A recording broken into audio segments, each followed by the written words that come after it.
સ્વામિનારાયણં કૃષ્ણં ભક્તિધર્માત્મજં ભુવિં પ્રાદુર્ભૂતમહં વંદે પાતું સદ્ધર્મં માશુરા. કલૌ ઘોરેऽપि યદ્ભક્તો અષ્ટાંગયોગશ્રમં વિના સદ્ય સમાધૌ તદ્ધામં ગોલોકાદી સમીક્ષતે. યન્નામોચ્ચારણાદેવ મલ્લોઘા કલિશંભવાહ સદ્ય એવ વિનશ્યન્તિ તમીડે ધર્મનંદનમ.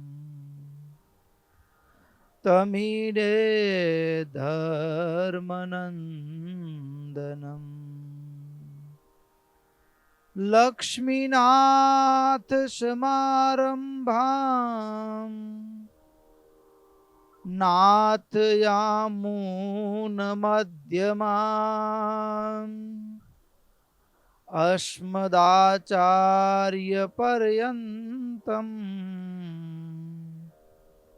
વંદે ગુરુમ પરંપરાં. વંદે ગુરુમ પરંપરાં. ઓમ નમો અવતારિણે સ્વામિનારાયણાય. ઓમ હરિકૃષ્ણાય નમઃ. ઓમ નરનારાયણ દેવાય નમઃ. ઓમ રાધાકૃષ્ણ દેવાય નમઃ. ઓમ લક્ષ્મીનારાયણ દેવાય નમઃ. ઓમ સર્વેભ્યો પરમહંસેભ્યો નમઃ.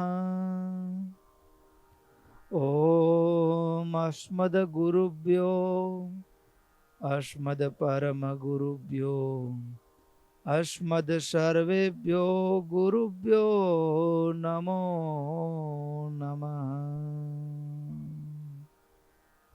સ્વામિનારાયણ નારાયણ નારાયણ સ્વામિનારાયણ નારાયણ નારાયણ સ્વામિનારાયણ નારાયણ નારાયણ સ્વામિનારાયણ નારાયણ નારાયણ સ્વામિનારાયણ નારાયણ નારાયણ સ્વામિનારાયણ નારાયણ નારાયણ સ્વામિનારાયણ નારાયણ નારાયણ સ્વામિનારાયણ નારાયણ નારાયણ સ્વામિનારાયણ નારાયણ નારાયણ સ્વામિનારાયણ નારાયણ નારાયણ સ્વામિનારાયણ નારાયણ નારાયણ સ્વામિનારાયણ નારાયણ નારાયણ સ્વામિનારાયણ નારાયણ નારાયણ નારાયણ નારાયણ નારાયણ સ્વામી નારાયણ નારાયણ નારાયણ સ્વામી નારાયણ નારાયણ નારાયણ સ્વામી નારાયણ નારાયણ નારાયણ સ્વામી નારાયણ નારાયણ નારાયણ સ્વામી નારાયણ નારાયણ નારાયણ સ્વામી નારાયણ નારાયણ નારાયણ સહજાનંદ સ્વામી મહારાજની જય.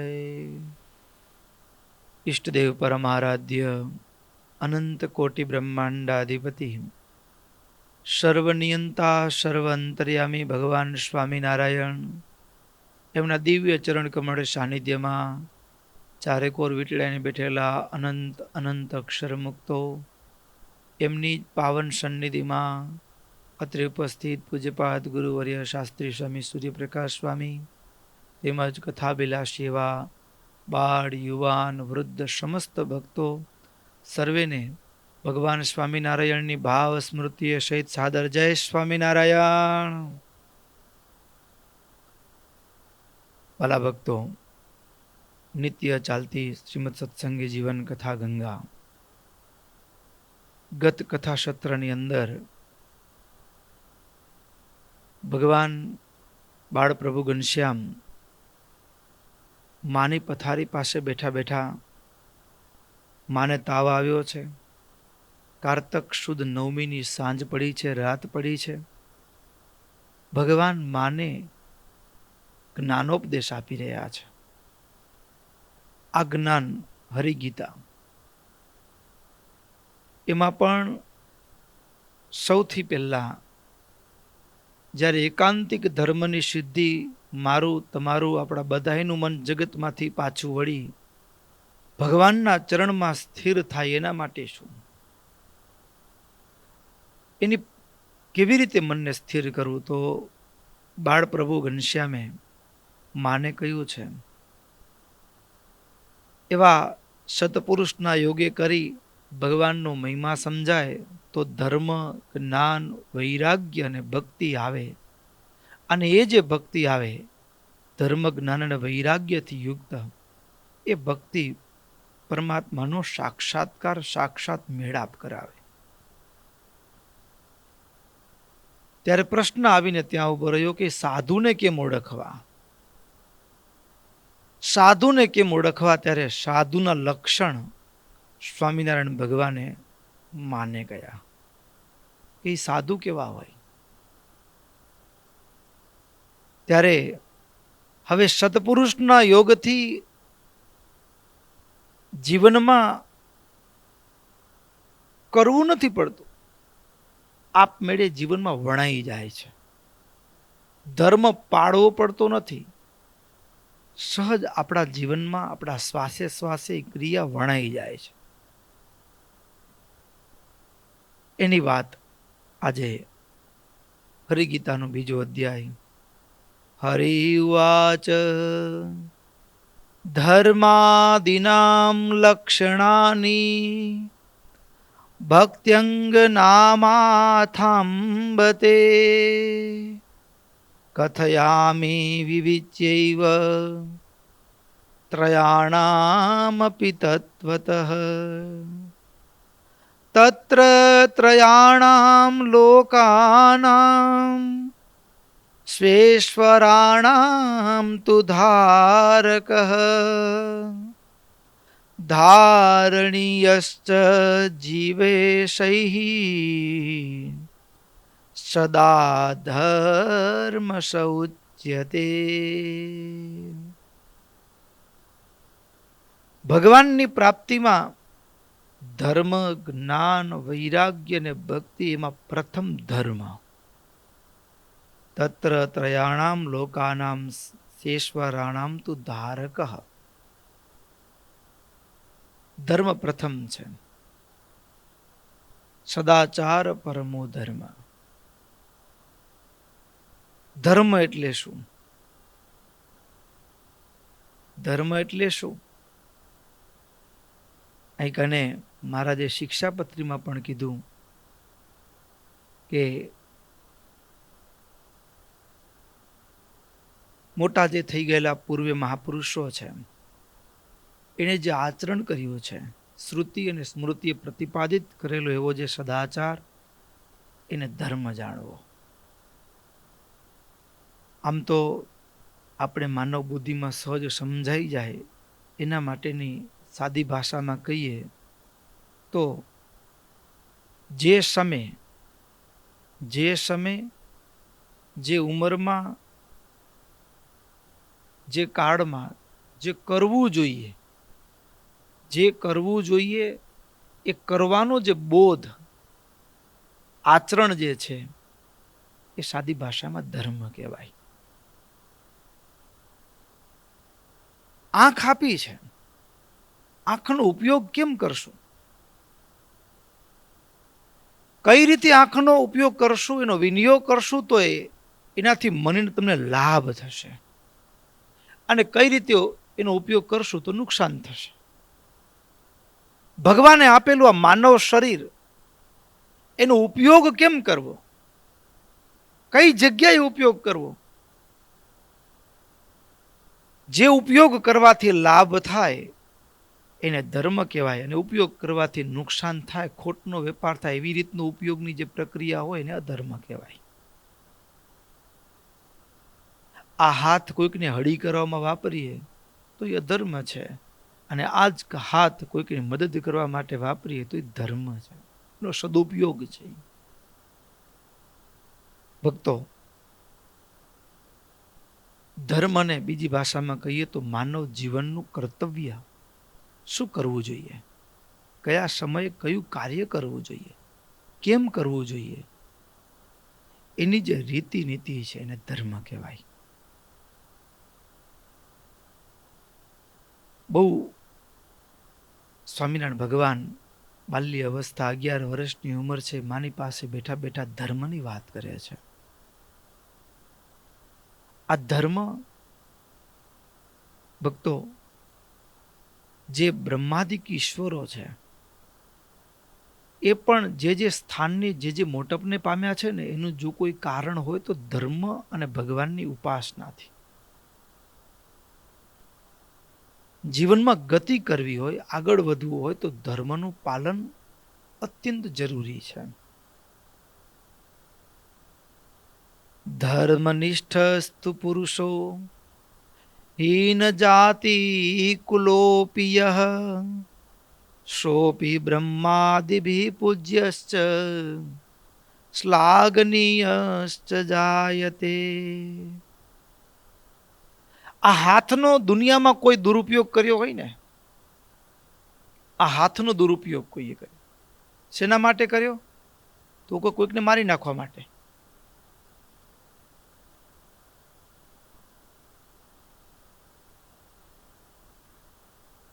આ હાથનો કોઈ દુરુપયોગ કર્યો હોય કોઈકને મારી નાખવા માટે,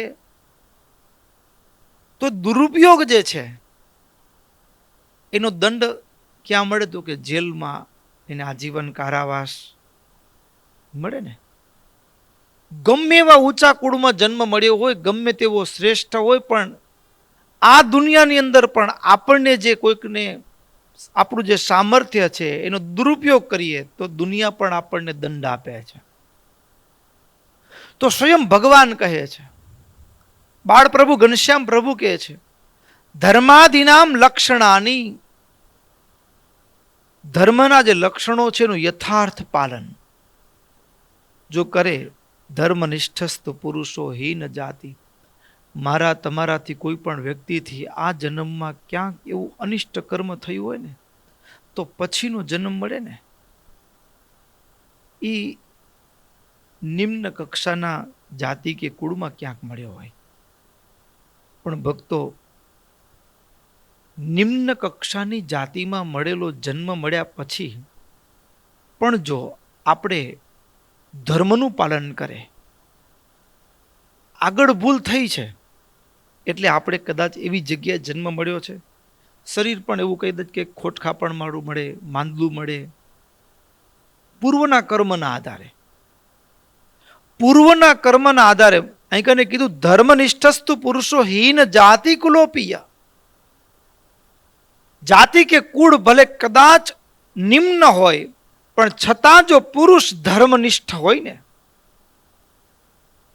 પુરુષ જો ધર્મનિષ્ઠ હોય તો સ્વયં ભગવાન એમ કહે છે કે બ્રહ્માદિક દેવો પણ એની ખૂબ પ્રશંસા કરે છે.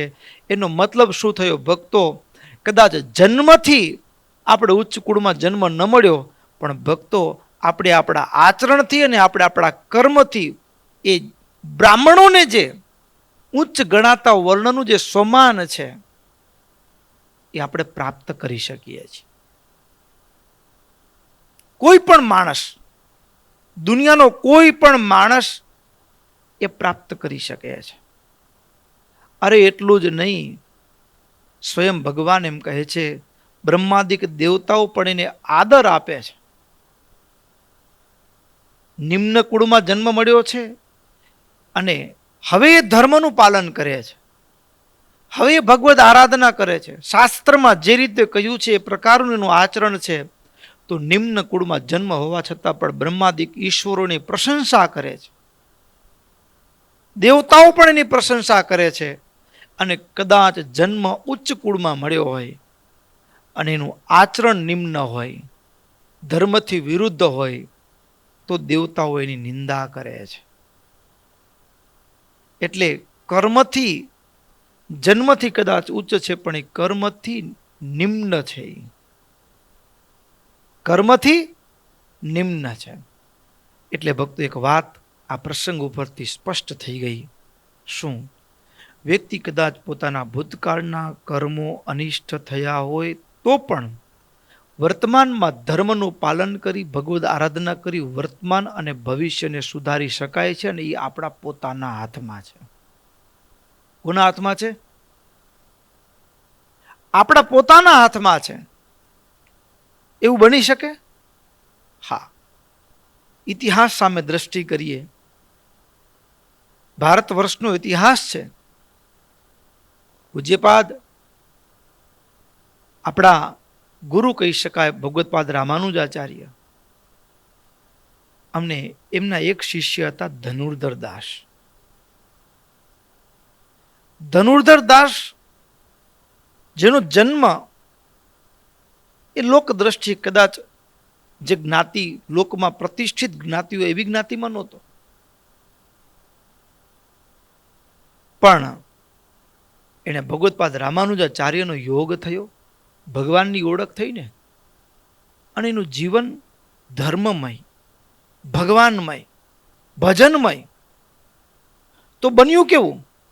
સ્વયં ભગવત્પાદ રામાનુજાચાર્ય એ જ્યારે કાવેરી ગંગામાં સ્નાન કરવા માટે જાય ત્યારે ધનુર્ધર દાસના એ ખભા ઉપર હાથ મૂકી અને સ્નાન કરવા માટે જતા હોય. સ્નાન કરીને કાવેરી ગંગામાંથી બહાર નીકળે ત્યારે એનો હાથ પકડીને ત્યારે અન્ય ઉચ્ચ વર્ણમાં જે સેવકો હતા, ભક્તો હતા, એને એમ થાય કે ગુરુ આ બરાબર નથી કરતા, આ તો નીચલા વર્ણનો છે.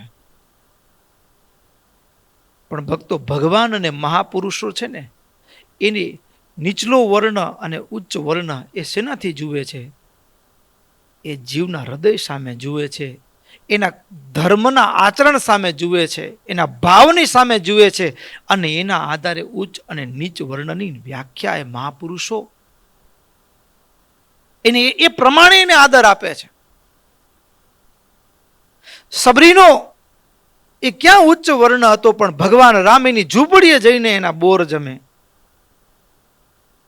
ભક્તો, ઈશ્વરની દુનિયામાં ખુદ અહીંયા ભગવાને પણ સ્પષ્ટતા આપી આપણને.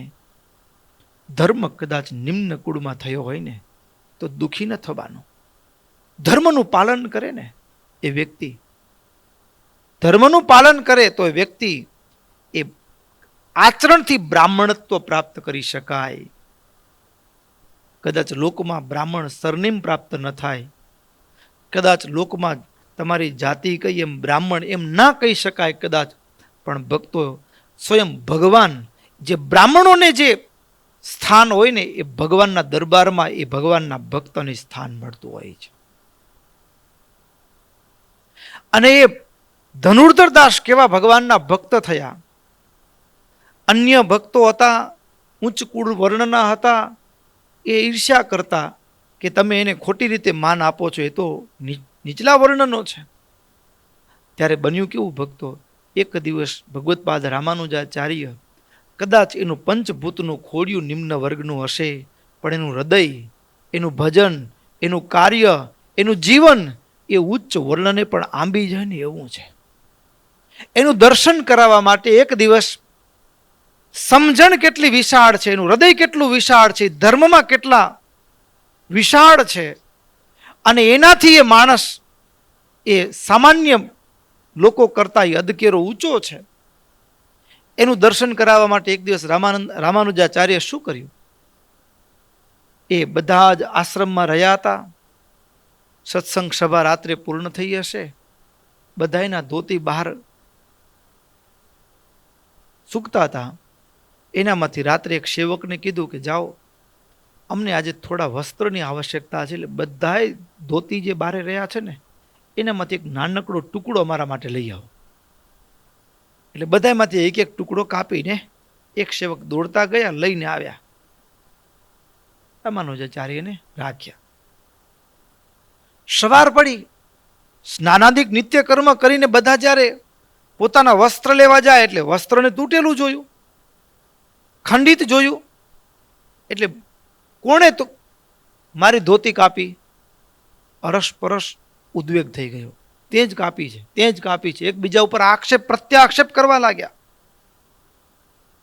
પણ જ્યારે ભગવત્પાદ રામાનુજાચાર્ય બધાને શાંત કર્યા, કોઈકને જરૂર હશે, લીધી હશે, એમાં શું ગુસ્સે થવાનું? અને આશ્રમમાંથી કપાયું છે તો કોઈ ભગવાનના ભક્તને જરૂર પડી હશે એટલે લીધું.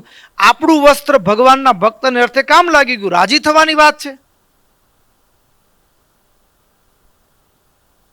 એટલે બધા સમસમી ગયા, કોઈ બોલ્યા નહીં, પણ હૃદયમાં ગુસ્સો તો રહી ગયો. કોણ કાપી ગયો હશે, મૂકીશ નહીં. પણ એ જ દિવસે ભગવત્પાદ રામાનુજાચાર્ય ધનુર્ધર દાસ,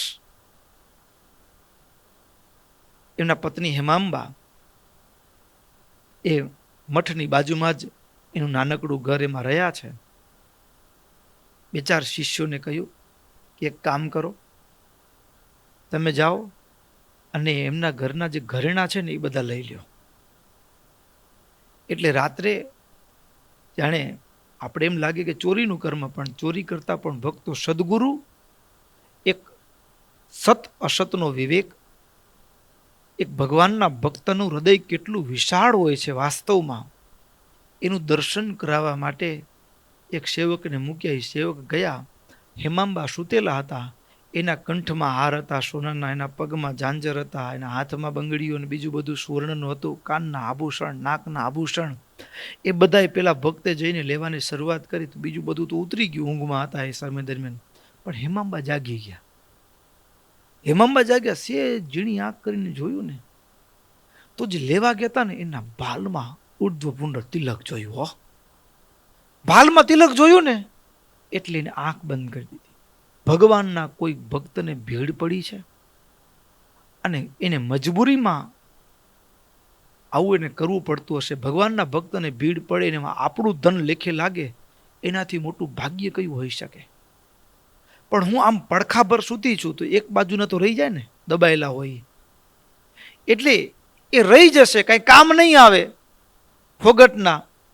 એટલે હેમાંબાએ એવો દેખાવ કર્યો, જાગી ગયા હતા, જાગી ગયા હતા. બહુ આપણે તો બૂમો પાડી દઈ, પણ જાગી ગયા હોવા છતાં પણ હેમાંબાએ શું કર્યું કે ઊંઘમાં જ જાણે પડખું ફેરવ્યું કે ભગતને કહેવા માટે કે ભાઈ હવે આ બાજુના લઈ લે, એવો દેખાવ કરવા માટે પડખું ફેરવ્યું. પણ બન્યું કેવું કે જ્યાં હેમાંબાએ પડખું ફેરવ્યું ત્યાં પેલા ભગતને એમ થયું કે જાગી ગયા, ભાગો ભાગો ભાગો. અને એ તો ભાગી છૂટ્યા મુઠ્ઠી વાળીને, એ તો ભાગ્યા. પણ પછી કીધું કે જાઓ, હવે સવાર પડીને જાઓ, હવે જેના ઘરમાં ચોરી થઈ છે એના ઘરમાં કેવી વાતો થાય છે એ સાંભળો. જેના ઘરમાં ચોરી થઈ છે એના ઘરમાં વાતો કેવી થાય છે એ સાંભળો. અને ત્યારે બે ચાર ભક્તો, એમાં પણ જેને વધારે વિદ્વેષ વૃત્તિ હતી ને એને જ સાંભળવા માટે મોકલ્યા કે તમે જઈને સાંભળો કે એ શું વાતો કરે છે પતિ પત્ની. સવાર પડી નિત્ય કર્મમાંથી પરવાર્યા. હેમાંબાએ જ્યારે ધનુર્ધર દાસે પૂછ્યું કે દેવી તમારા એક બાજુના આભૂષણો દેખાય છે ને એક બાજુના આભૂષણો ગાયબ છે, તે શું થયું? ત્યારે હેમાંબા બોલ્યા કે સ્વામીનાથ, ભગવાનના કોઈ વૈષ્ણવ ભક્તને ભીડ પડી છે એવું મને લાગ્યું, એટલે કોઈ વૈષ્ણવ ભક્ત ભગવાનની ઈચ્છાથી આપણા દ્વારે આવ્યો તો મધરાતે, અને એક બાજુના તો ઉતાર્યા, પણ મને એમ થયું કે એક બાજુના ભગવાનના ભક્તને અર્થે કામ ના આવે તો શું કામના, એટલે મેં એવો દેખાવ કર્યો ઊંઘમાં જ કે એ છે તો સૂતા જ, પણ હવે આ બાજુના પણ લઈ લો, એના માટે મેં પડખું ફેરવ્યું. પણ એ ભગતને એમ થયું કે જાગી ગયા, એટલે દોડીને નીકળી ગયા. ત્યારે ધનુર્ધર દાસે ઠપકો દીધો. શું ઠપકો દીધો ખબર છે? આપણા જેવો નહીં, એ જાગી ગઈ તો પછી મને કહેવાય નહીં, પકડી લીધો હોત ને, એટલા માટે નહીં, પણ ધનુર્ધર દાસે એટલા માટે ઠપકો આપ્યો કે દેવી, તમારા પડખા બદલવાના કારણે ભગવાનના વૈષ્ણવ ભક્તના હૃદયમાં એક ડર લાગ્યો ને, એવું આચરણ આપણે ન કરવું ઘટે. તારા કારણે ડર લાગ્યો, લે, ભગવાનના ભક્તને આપણા કારણે પણ ડર ન લાગવો જોઈએ. કેવી સમજણ! આ જ્યારે પ્રસંગ પેલા ભક્તોએ કાનોકાન સાંભળ્યો ને, ત્યારે ખબર પડી કે કદાચ જન્મથી ઉચ્ચ કુળમાં અમને જન્મ તો મળ્યો છે, કદાચ એમનો જન્મ નિમ્ન કુળમાં છે, પણ ભક્તો ભગવાન અને મહાપુરુષો છે ને ભક્તો, એક આચરણ જુએ છે, એને ભગવદ પ્રેમ કેટલો છે, એનું હૈયું ભક્તિ ભાવથી કેટલું નીતરતું છે. એટલા માટે ભક્તો સ્વયં ભગવાન માને એમ કે ધર્મનિષ્ઠસ્તુ પુરુષો હીન જાતિ કુલોપીય, નિમ્ન કુળમાં કદાચ જન્મ મળ્યો હોય ને ભક્તો, પણ જો એ ધર્મનિષ્ઠ છે તો એને દેવતાઓ પણ એની વંદના કરે છે, એનો આદર કરે છે. અને ઉચ્ચ કુળમાં જન્મ મળ્યો હોય પણ ધર્મચ્યુત, ધર્મમાં ચ્યુત છે, ધર્મમાં એ દ્રઢ નથી, શિથિલ છે, તો એ કેવળ નામનો, જન્મથી એને કદાચ ઉચ્ચ કુળનું લેબલ મળી ગયું છે, પણ એનું આચરણ નથી ને, તો એને દેવતાઓ એને ધિક્કારે છે, એની નિંદા કરે છે. ધર્મની વિશેષતા બહુ ભક્તો ગજબની છે. અને નિષ્કુળાનંદ સ્વામી પણ બહુ સરસ શબ્દો કીધા છે, એકાદ બે કડી પણ સાંભળીએ, ખૂબ આનંદ આવે એવી છે. ધર્મ છે ધામ રે સર્વે સુખનું રે, ધર્મ છે ધામ રે સર્વે સુખનું રે, હે રાખજો જન કરી જતન રે, ધર્મ છે ધામ રે સર્વે સુખનું રે, ધર્મ ધારીને રે સંત સુખી થયા રે, ધર્મ ધારીને સંત સુખી થયા રે, વાલપે વરત્યા હરીને વચન રે, ધર્મ છે ધામ રે સર્વે સુખનો રે, વચન વિના રે દોખે નથી ધારતા રે, વચન વિના રે દોખે નથી ધારતા રે, માનતા નથી ધર્મ માહિમાલ રે, બીજા જે ધર્મ રે જેવા બોર બગામણા રે, લાગે જંબુકને મન લાલ રે, ધર્મ છે ધામ રે સર્વે સુખનું રે. ધર્મ છે ધામ રે સર્વે સુખનું રે. સુખનું શું કામ? ભક્તો, આપણી જ ગાડી છે, પેટ્રોલની ગાડી છે ને આપણે એમ થાય કે હમણાં સસ્તું છે ડીઝલ, તો ડીઝલ નાખીએ તો હાલે? ના હાલે. આપણને ઉપયોગમાં આવે ના આવે, ઉલટાનું તકલીફ પડે.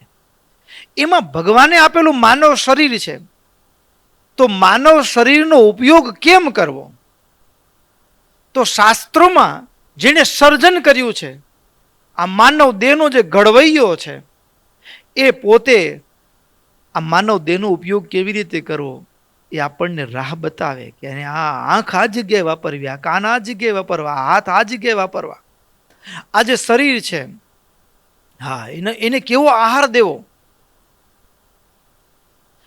એ શાસ્ત્રોએ બતાવેલા નિયમ મુજબ જો આપણો ભક્તો આહાર વિહાર નિયમ હોય, ધર્મનું પાલન હોય ને, તો જ ભક્તો આપણને સુખ થાય. અને શાસ્ત્રથી વિરુદ્ધ, ધર્મથી વિરુદ્ધ મારું ને તમારું આચરણ હોય ને, હા, તો સુખ સુખ નથી ભક્તો. લાગે એમ કે સુખી છું પણ દુખી હોય. એટલે બહુ સરસ વાત. ધર્મનું પાલન કરનાર હોય એ જ જીવનમાં આગળ ગતિ કરે છે. આગળ ગતિ કરે છે એટલે કેવી ગતિ કરે છે? તો એના માટે પણ ભક્તો સંપ્રદાયના પ્રસિદ્ધ ઇતિહાસો છે. સગ્રામ ભગત, કેવું એનું કુળ હતું, કેવા કુળમાં એનો જન્મ હતો, કેવું એનું કાર્ય હતું. કૂતરા પકડનારો માણા, પણ એને મુક્તાનંદ સ્વામીનો યોગ થયો અને સગ્રામ ભગત. અને સગ્રામ ભગત પણ પાછા સામાન્ય નહીં હો, સામાન્ય નહીં. મહારાજને એમ કે મહારાજ એકવાર મારા ઘેર પધારો ને. અને અનંતકોટી બ્રહ્માંડનો નિયંતા ભક્તો ભગવાન મધરાતેના ઘરના દરવાજે જઈને ટકોરા પાડે ને ભગવાન આવ્યા છે ને ભક્તો દરવાજો ખોલે. શું એ ભગત હશે? અરે બીજાની વાત તો દૂર રહી. ભાગવતનો પ્રથમ સ્કંદ ને 5મો અધ્યાય સ્વયં નારદજી એમ કીધું હો. નારદજી કે ભગવાન આપણને, નારદજી દાસી પુત્ર છે, દાસી પુત્ર છે. ઋષિ મુનિઓના આંગણા સાફ કરે એમના માં. અને એમાં ચાતુર્માસ દરમિયાન ઋષિઓ આવ્યા ને એમાં આંગણા સાફ કરીને ફળિયું વાળનાર એક ગરીબ માજીનો દીકરો એ નારદજી. ઋષિઓનું વધેલો પ્રસાદ હોય એ જમે, પણ ભક્તો ધર્મનું આચરણ, શાસ્ત્રોના શબ્દોનું સેવન અને ભજન.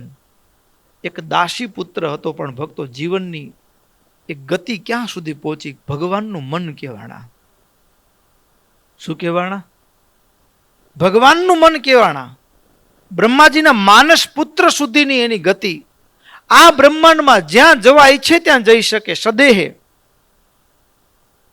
સામાન્ય માણસ અત્યારે જેમ ભારતમાં કહેતા હોય ને, અને હકીકત છે, શ્રીમાન મોદી સાહેબ એક ચાય વાળો ભારતનો વડાપ્રધાન બને, એમ ભક્તો વડાપ્રધાન તો ઠીક, એ તો હજી આલોકની પદવી છે, પણ ગામડામાં સામાન્યમાં સામાન્ય એક તુચ્છ માણસ પણ ભક્તો અક્ષરધામની દુનિયાની સૌથી શ્રેષ્ઠ પદવી હોય તો ભગવાનના ધામની પ્રાપ્તિ, ભગવાનના ભક્તની એ જે યોગ છે એ સૌથી શ્રેષ્ઠ પ્રાપ્તિ છે, ત્યાં સુધી પહોંચી શકે.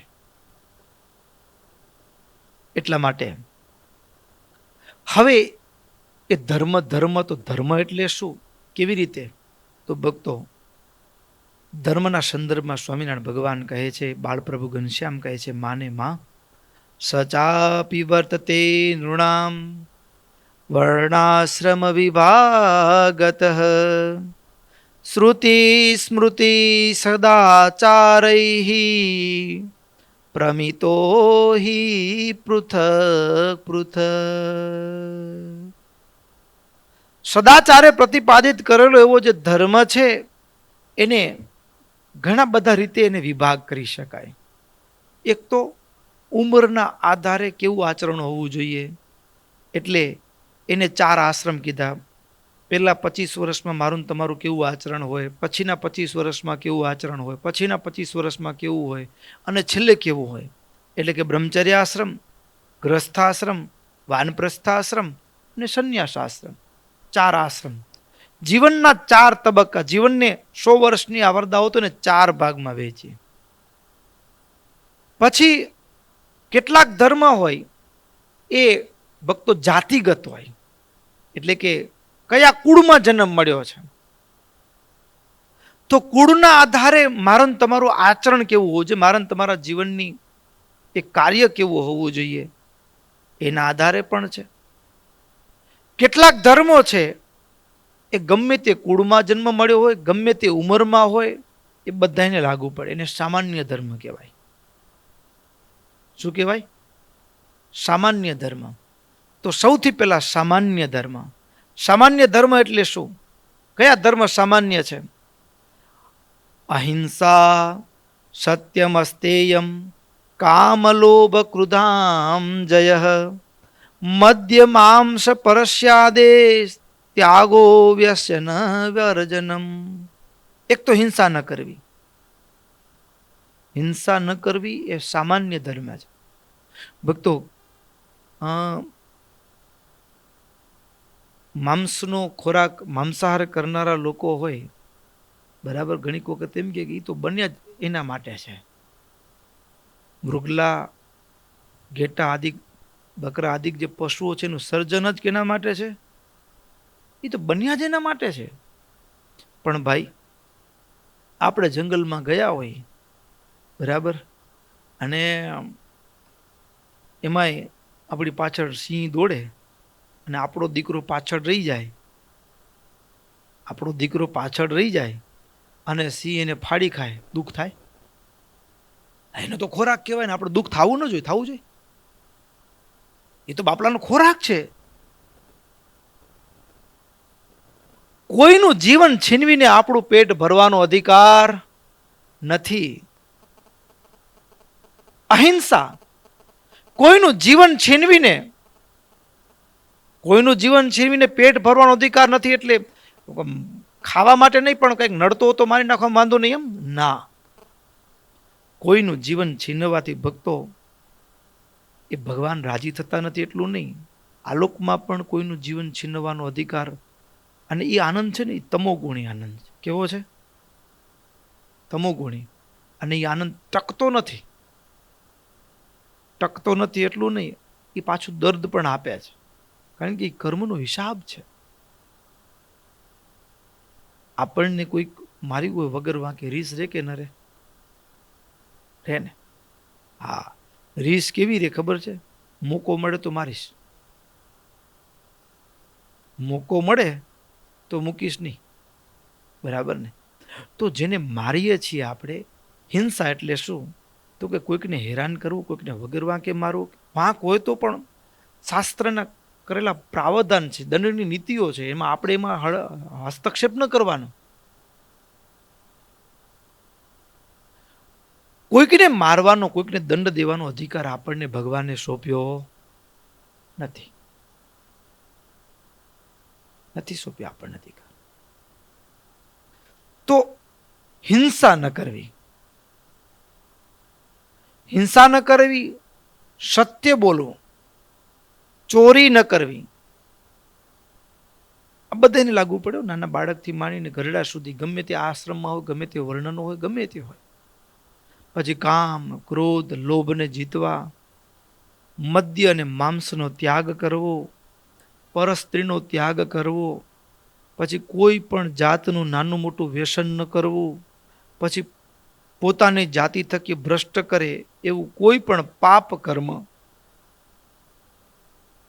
કર્મ કરવું. જાતિ શંકરતા હેતો વર્જનમ પાપ કર્મણા, શતસેવા વિષ્ણુ ભક્તિશ્ચ ધર્મા સાધારણા નૃણામ. અને ભક્તો, આ સિવાય, આ તો ખાલી 2-4 નામ ગણાવ્યા, પણ એના સિવાય પણ ઘણા બધા સામાન્ય ધર્મ છે જે માણસ માત્રએ જેનું પાલન કરવાનું હોય. માણસ માત્રએ જેનું પાલન કરવાનું હોય. એટલે ભક્તો, આપણા ઇન્દ્રિયો, અંતઃકરણ બીજાને ત્રાસ આપવા માટે વપરાવા જોઈએ નહીં. આપણા ઇન્દ્રિયો અંતઃકરણથી કોઈને દુઃખ થાય એવું આચરણ આપણું હોવું જોઈએ નહીં. પછી આપણે આપેલો આ માનવ દેહ છે, હા, મહારાજે વચનામૃતમાં સંતોએ પૂછ્યું કે વ્યસન ક્રિયમાણ છે કે પ્રારબ્ધ છે? વ્યસન ક્રિયમાણ છે કે પ્રારબ્ધ? તું ક્રિયમાણ કીધું. વ્યસન ન કરવું. હવે વ્યસન, હવે આ જ શરીર છે, બરાબર, 100 વર્ષની આવરદા હોય, મકાનની 100 વર્ષની આવરદા હોય, પણ પછી એથી એનો દુરુપયોગ એટલો બધો કર્યો હોય તો એ 40 વર્ષ થાય ને તો ખખડધજ લાગતું હોય, ઉજળ થઈ ગયું લાગતું હોય. એમાં માનવ દેહ એનો એટલો દુરુપયોગ કર્યો હોય વ્યસનથી કે અંદર ફેફસા ખખડી ગયા હોય, આ કિડની ડેમેજ થઈ ગયું હોય, પછી કેન્સર થઈ જાય.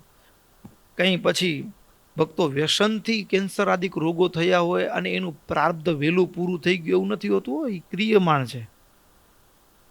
મકાન વ્યસનથી વ્યક્તિ મૃત્યુ વહેલો પામે, એટલે મૃત્યુ પામે તો એવું નહીં માનવાનું કે એનું પ્રારબ્ધ પૂરું થઈ ગયું, આટલા વર્ષની જેની આવરદા હતી. ઘણીક વખત હવે આવરદા તો લાંબી હોય પણ મકાનનો એટલો દુરુપયોગ કરે કે એમાં રહી શકાય એવી સ્થિતિ ન રહી હોય. સમજ્યા ને? દુરુપયોગ એટલો બધો કર્યો છે કે મકાનમાં રહેવા એવી સ્થિતિ જ રહી નથી. તો વ્યસન ન કરવું. મદ્ય માંસ આ સાધારણ ધર્મો કીધા છે. શમો દમસ્તપો જ્ઞાનમ દયા શ્રદ્ધા ક્ષમાદય. હવે 4 આશ્રમ, બ્રાહ્મણ, ક્ષત્રિય, વૈશ્ય, શુદ્ર, આવી રીતે સમાજની એક અર્થવ્યવસ્થા છે. ભક્તો, કોઈ દરેકનું દરેક કાર્ય છે અને એ કાર્યમાં એની પાવર, એની સ્પેશિયાલિટી હોય. આજની ભાષામાં કહીને તો આ આશ્રમની વ્યવસ્થા ભલે દુનિયા સ્વીકારે નહીં, પણ એને દુનિયા બીજા રૂપમાં સ્વીકારે છે. ડીએનએ. શું કે? ડીએનએ. હા, બાપા ખેડૂત ખેતી કરતા હોય ને તો ખાલી એના લોહીનું ડીએનએ ન હોય, એના કર્મનું પણ ડીએનએ આવે, એના સ્વભાવનું પણ ડીએનએ એના લોહીમાં હોય, એના જીવનમાં હોય. અને એ બાપ ખેતી કરતો દીકરાને ખેતી શીખવાડવી ન પડે, એ એના લોહીમાં હોય. બાપ ખેતી કરતો હોય, દીકરાને શીખવાડવું ન પડે, પણ બાપ ખેતી કરતો હોય અને પછી છોકરો એન્જિનિયરિંગ લાઈનમાં જાય ને તો એને પછી મહેનત બહુ કરવી પડે, કારણ કે ડીએનએ બદલાઈ ગયું. સ્વભાવ એટલે ન જાજો ભણજો નહીં એમ નહીં ભક્તો, પણ કહેવાની વાત કે શાસ્ત્રોમાં જે કીધું છે કે બ્રાહ્મણ હોય અને એ વેદ અધ્યયનની સાથે ઇન્દ્રિયોનું, આંતર ઇન્દ્રિયોનું સમય, બાહ્ય ઇન્દ્રિયોનું દમન, તપ કરવું, જ્ઞાન સાધવું, એ જે એનામાં સહજ હોય, એટલે કેવળ લોહીનું ડીએનએ નથી આવતું, પણ ભક્તો એના કાર્યનું, સ્વભાવનું પણ ડીએનએ હોય છે. એ પણ એના આચરણમાં આવતું હોય છે. એટલા માટે બ્રાહ્મણોને સ્વાભાવિક રીતે જે કર્મ કરવાનું છે તો બાહ્ય આંતર ઇન્દ્રિયોનું શમન, બાહ્ય ઇન્દ્રિયોનું દમન, તપ કરવું, જ્ઞાન સાધવું, દુઃખી ઉપર દયા રાખી, સુધર્મનું પાલન કરવું, શ્રદ્ધા રાખવી, પછી ક્ષમા, એ બ્રાહ્મણોના સ્વાભાવિક ધર્મો છે. ક્ષત્રિય હોય, એના માટે સુરવીરતા, ધીરજ, બળ, ઉદારતા, સાધુ ગાય બ્રાહ્મણનું દુષ્ટો થકી રક્ષણ કરવું, એનું કાર્ય છે, એની ફરજ છે, એનું કર્તવ્ય છે. એ જ રીતે વૈશ્ય હોય તો ખેતી, વેપાર, ગોરક્ષા, વ્યાજવટ્ટો, એનું કાર્ય છે, એનું કર્તવ્ય છે. અને શૂદ્ર હોય તો એ સમાજની એક સેવાકીય પ્રવૃત્તિ સાથે સંકળાયેલું છે. એ સેવા કરે છે એનો મતલબ એ ન્યૂન છે એમ નહીં ભક્તો. માનવ દેહમાં પણ, હા, આ જે ઉપરનો ભાગ છે ને, મસ્તકથી ગરદનથી ઉપરનો ભાગ, હા, એ બ્રાહ્મણ કર્મ, એ બ્રાહ્મણ છે. પછી ભુજાઓ છે, ક્ષત્રિય છે. પછી પેટ છે, એ વૈશ્ય છે. શું છે? વૈશ્ય છે. અને ચરણ છે એ શુદ્ર છે. હવે પગ કાપી નાખ્યું તો માણસ ચાલી શકવાનો છે? દરેકની એટલી ને એટલી આવશ્યકતા છે. કોઈનો અનાદર ન હોવો જોઈએ.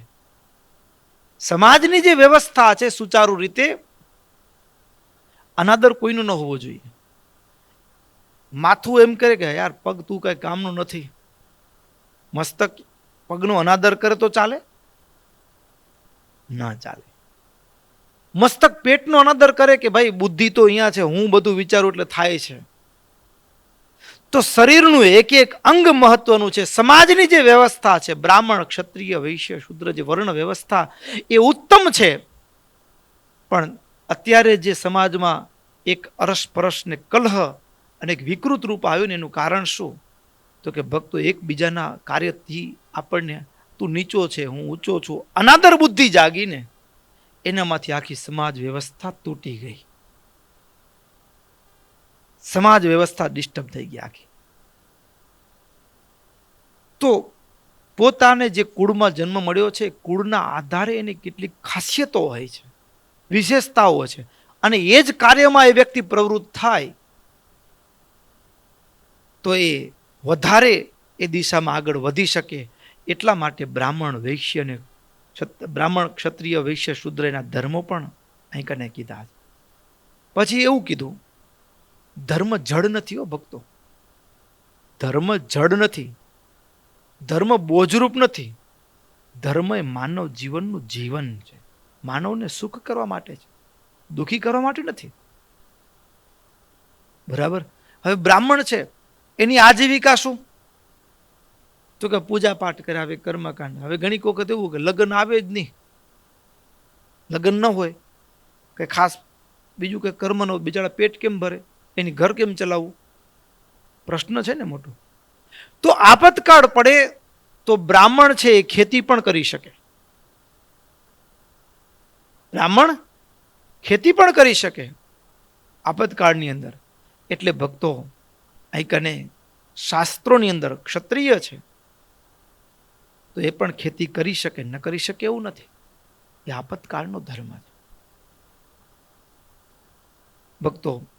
ત્યાર પછી ઉંમરના આધારે ધર્મની વ્યવસ્થા, આચરણની વ્યવસ્થા, ક્રિયાની વ્યવસ્થા, કેવું જીવન જીવવું જોઈએ એની વ્યવસ્થા. જીવનના પહેલા 25 વર્ષ છે ને ભક્તો, પહેલા 25 વર્ષ એ જ્ઞાન પ્રાપ્તિના વર્ષો છે. મને તમને જે દુનિયામાં જન્મ મળ્યો છે ને, એ દુનિયા આખી કેમ ચાલે છે એનું જે જ્ઞાન છે, એ દુનિયાને ચલાવનાર કોણ છે એનું જે જ્ઞાન છે, એ જ્ઞાન સંપાદનના પેલા 25 વર્ષ છે. હવે એ જ્ઞાન મેળવવું છે તો એ જ્ઞાન મેળવવા માટે મને તમને શું તૈયારી કરવી પડશે, શું સાવધાની રાખવી પડશે? બરાબર ને? તો એના માટે કીધું, જ્ઞાન મેળવવા માટે સૌથી પહેલા તમને માણસની વેશભૂષાથી માંડી બહુ મોટો ભાગ ભજવતું હોય, વેશભૂષાથી માંડીને બધું જ. તો ગુરુના આશ્રમમાં રહેવાનું, પહેલા 25 વર્ષ બ્રહ્મચર્યાશ્રમ, ગુરુના આશ્રમમાં રહેવાનું, કપાસના તંતુમાંથી બનાવેલા જે વસ્ત્રો છે એ ધારણ કરવા, અને એમાં પણ કેવળ કોપીન અને ઉપર આવશ્યક વસ્ત્ર હોય એટલું ધારણ કરવું, મૃગચર્મ રાખવું, એક જ ગોદડી કે કામડો ઓઢવા માટે રાખવાનો, દંડ કમંડળું રાખવા, ગૌમુખી શત તુલસીના કાષ્ટની માળા રાખવી, જપમાળા, દર્ભ કે દર્ભમાંથી બનેલું આસન એનો ઉપયોગ કરવો, પછી શરીર ઉપર તૈલ મર્દન ન કરવું.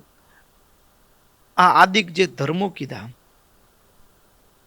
કારણ કે જ્ઞાન પ્રાપ્ત કરવા ગયા છીએ અને જ્ઞાન પ્રાપ્ત કરવામાં સૌથી અગત્યની વાત બ્રહ્મચર્ય કીધું. બ્રહ્મચર્ય કીધું જ્ઞાન પ્રાપ્તિ માટે. અને તમે આમ શાસ્ત્રો કેટલા સટીક છે ને, એ ક્યાં સમજાય ખબર છે? મને ખબર છે, અમારી સાથે એક યુવાન અભ્યાસમાં એને એ સમયે 12મા ધોરણમાં 84% આવેલા, અને એટલી તેજસ્વી બુદ્ધિ કે પ્રથમ પ્રયાસની અંદર જ ચાર્ટર્ડ એકાઉન્ટન્ટ થઈ શકે એટલો કાબેલ હતો. અને એ સમયે પીટીસી કર્યા પછી પ્રાઇમરી શિક્ષકમાં સરકારી નોકરી મળતી હતી, અને 12મા ધોરણ પછી સારા જે ટોપર હોય એ પીટીસીનો કોર્સ કરી, પીટીસીનો કોર્સ 2 વર્ષનો, અને એને સીધી જ સરકારી નોકરી મળી જાય. એટલે પીટીસીનો કોર્સ કરવા માટે ભાઈ જવા લાગ્યા. નામઠામ નહીં દઉં, પણ હવે બન્યું એવું કે અપડાઉન કરવાનું થાય, એમાં તો બસમાં બાઈઓ ભાઈઓ બધા ભેગા હોય, એટલે એનું મન થોડુંક ભટકી ગયું સ્ત્રીમાં. સ્ત્રીનો અનાદર નથી, દીકરી હોય અને એને લક્ષ્ય સુધી આગળ વધવું તો એનું મન પુરુષમાં ભટકી જાય. તો જે લક્ષ્ય સાધવું છે ત્યાં સુધી પહોંચી શકાય નહીં. એનું મન ભટકી ગયું. એટલે 6 મહિના સુધી કોલેજમાં આમ આટા માર્યા, ફિલ્ડિંગ ભરી. પછી એમ થયું કે 12માં 84% છે ને પીટીસીમાં તો ફેલ થાય એવી સ્થિતિ આવી ગઈ છે, કેમ કરશું, લાજ જાશે. એટલે પીટીસી અડધી મૂકી દીધી. બીજા વર્ષે જેબીટીસી ઠક્કર કોમર્સ કોલેજમાં એડમિશન લીધું, બીકોમ. એમાં 6 મહિના થયા, એમાં વળી પાછું આજ ચાલુ. એમાં એમ થયું કે મારું હાલું 12માં 84% અને પછી કોલેજના પહેલા વર્ષમાં 40% આવે, કેવું લાગે? લક્ષ્યથી વિચલિત થઈ ગયો. લક્ષ્યથી વિચલિત થાય એટલે પછી ભક્તો, તો એટલા માટે શાસ્ત્રોમાં એ બ્રહ્મચર્ય આશ્રમ એટલે શું? તો કે મને ને તમને જે લક્ષ્ય સુધી જવું છે એ લક્ષ્ય સુધી પહોંચવામાં જેટલા અડચણો અવરોધો પેદા થતા હોય એ બધા જ દરવાજાને બંધ કરી અને આપણે સાવધાન થઈને ચાલીએ તો જ આપણે લક્ષ્ય સુધી પહોંચી શકીએ. નહીતર લક્ષ્યથી આપણે વિચલિત થઈ જઈ, ભ્રષ્ટ થઈ જઈ, આપણે લક્ષ્ય સુધી પહોંચી શકતા નથી. એ દીકરી હોય તો ભલે ને દીકરો હોય તોય ભલે.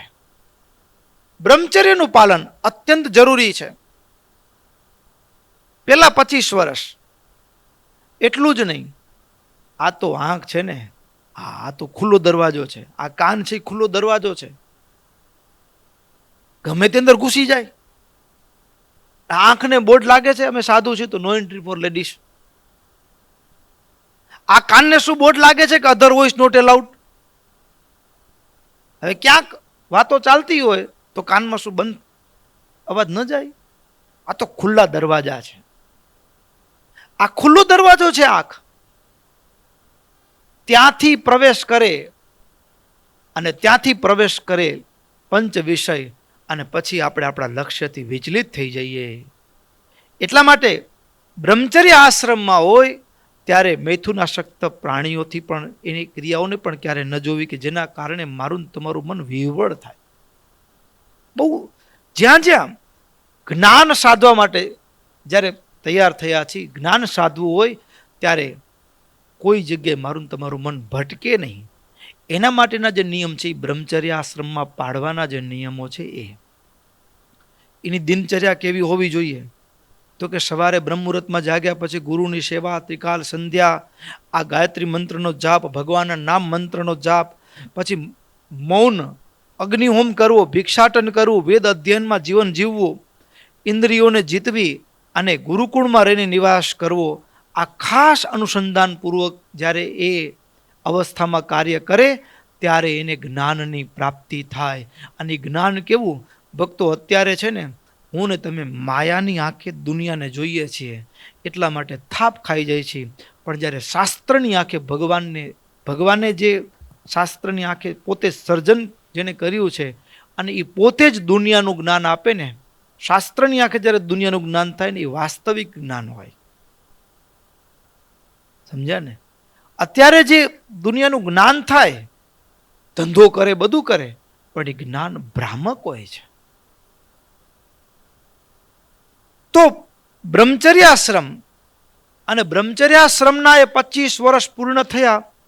હવે આગળની જિંદગી હવે પોતે પોતાના મન ઉપર વિચાર કરવાનો હોય કે હું મારા મનને સંયમિત કરી શકું છું કે નહીં. જો પૂર્ણપણે સંયમિત કરી શકું છું તો હવે એ ત્યાંથી સીધો એ સંન્યાસ માર્ગ પ્રશસ્ત કરી લે.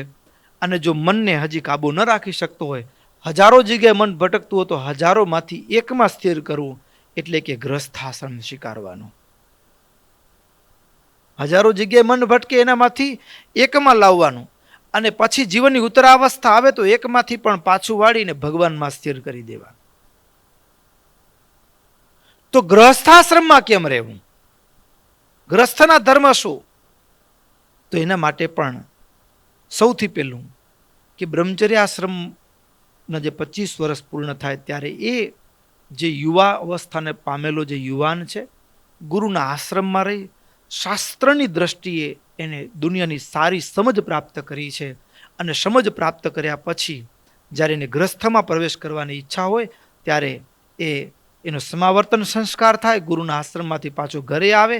ઘરે આવ્યા પછી એ શુદ્ધ કુળમાં જન્મેલી, સમાન જ્ઞાતિવાળી, પોતાનાથી ઉંમરમાં સેજ નાની એવી દીકરી હોય, એમની સાથે એને પરિવાર પોતે બધાનું એક સમજણથી અને સંમતિથી લગ્ન થાય. અને થયેલા લગ્ન હોય, લગ્ન થયા પછી જીવનની આગળની યાત્રા કેમ કરવી? તો કે ન્યાય અને નીતિથી ધન કમાવું. ન્યાય અને નીતિથી ધન કમાવું. પછી હવે તો ગ્રસ્થમાં બહુ બ્રહ્મચર્યમાં હતા ત્યારે ગુરુના આશ્રમમાં વહેલું ઉઠવું પડતું ને હવે ન ઉઠી તો ચાલે ના. ભક્તો, શાસ્ત્રો છે ને પ્રકૃતિ સાથે તાલ મિલાવવાનો. શું મિલાવવાનો? પ્રકૃતિ સાથે તાલ મિલાવવાનો. તાલ મિલાવવાનો એટલે શું? ભક્તો, જેમ કે કોઈ માણસ એવો જોયો તમે કે સાંજે 8 વાગે જમ્યો તો રાત્રે 1 વાગે ભૂખ લાગી રહી, એટલે રાત્રે 1 વાગે ઉઠીને રસોડામાં રસોઈ બનાવીને પછી જમ્યો, એવું જોયું? કે સવારે 8 વાગે જમ્યો તો બપોરે 1 વાગે ભૂખ લાગી જાય છે, તો રાત્રે લાગવી જોઈએ કે ન લાગવી જોઈએ? લાગવી જોઈએ, ન લાગવી જોઈએ? લાગવી જોઈએ. પણ કેમ નથી લાગતી? પિંડેશો બ્રહ્માંડે, શરીરનો સીધો સંબંધ બ્રહ્માંડની સાથે છે. જેટલું બારે છે ને એટલું અંદર છે. બારે મહત છે, અંદર સૂક્ષ્મ છે. દિવસમાં જેમ સૂર્ય ઉગ્ર થયા હોય એમ આપણી અંદર પણ અગ્નિ પ્રદીપ્ત હોય. વૈશ્વાનર અગ્નિ, ઈંડા અને પિંગલામાં સૂર્ય અને ચંદ્રનો વાસ છે.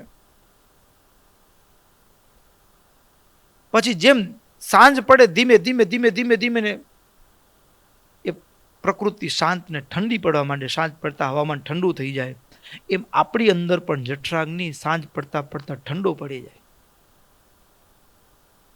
બરાબર ને? અને પછી મોડી રાતે પછી ભજીયા અને પેંડા અને ઉલાર્યા હોય ને, હા, પેટ ભરીને આમ ડમડોળ થઈ ગયા હોય, આમ ગળા સુધી ભરીને, પછી રાત્રે તો જઠરાગ્નિ મન થઈ ગયો છે, અગ્નિ મન થઈ ગયો છે. એટલે પાંચનની જે પ્રક્રિયા છે એ એકદમ ધીમી પડી ગઈ હોય. એટલે સવારે ઉઠ્યો ને તો એમને હજી ભરેલું પડ્યું હોય. શું પડ્યું છે? હજી પેટમાં થોડો ભરાવો થઈ ગયો એવું લાગે. પ્રકૃતિ સાથે તાલ મિલાવો. તો ક્યારે જાગવું, ક્યારે ખાવું, ક્યારે સૂવું, કયા સમયે કયું કાર્ય કરવું, કયા સમયે કયું કાર્ય કરવાથી આપણું શરીર આપણને વધુ સશક્ત બનશે, લાંબા સમય સુધી આપણને સાથ આપશે, એનું નામ પણ ધર્મ છે. તો એટલા માટે કીધું સવારના જાગવું, પ્રતિદિન સવારના પ્રાતઃકાળે સ્નાન કરવું. પછી ભક્તો, આપણે ખેતી કરીએ છીએ, ઘણી વખત એમ થાય કે આ વખતે મહેનત કરી હોય ને, બરાબરનો પાક રંગ આવ્યો હોય, પણ ભક્તો આપણી મહેનતથી કેવળ પાકમાં રંગ આવતો નથી. આપણી મહેનતમાં કુદરતનો સાથ ભળે ને ત્યારે જ આપણી મહેનત રંગ લાવે.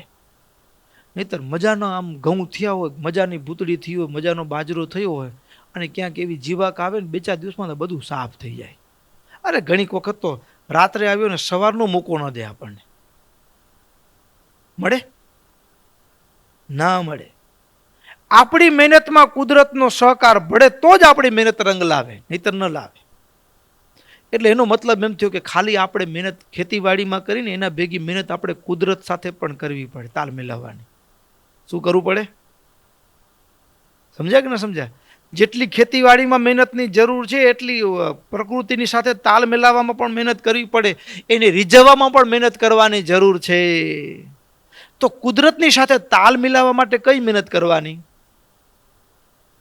કુદરતની સાથે તાલ મિલાવવા માટે શું મહેનત કરવાની? તો શાસ્ત્રમાં એમ કીધું, જો બ્રાહ્મણ વર્ણમાં હોય તો એને સવારે સાંજ હોમ, જે સવારનો પ્રાતઃકાલીન સવાર હોમ કરવાનું કીધું, ત્રિકાલ સંધ્યા કીધી, પિતૃનું તર્પણ કરવું, ભગવાનનું પૂજન કરવું,